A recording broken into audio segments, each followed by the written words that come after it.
اسلام ہمہ جہت ہمہ پہلو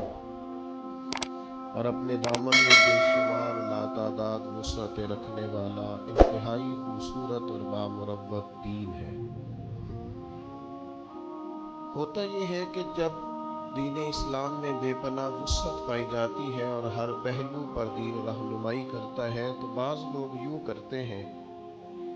کہ جو ایک پہلو ان کی طبیعت کو بھلا لگتا ہے وہ اس ایک پہلو کو چننا شروع کر دیتے ہیں۔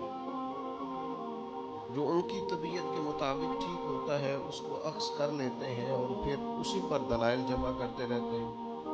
اسی کو بیان کرتے رہتے ہیں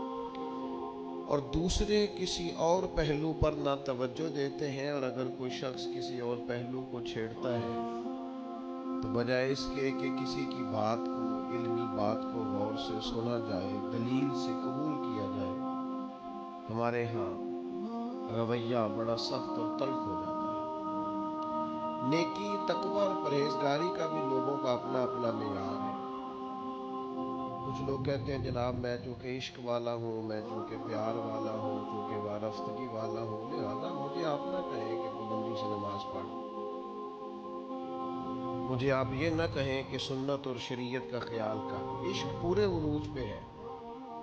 لیکن عشق رسول میں اگر آپ مجھے یہ کہیں کہ میں داڑھی بھی رکھوں تو چونکہ میں عاشق ہوں، میرا آپ صرف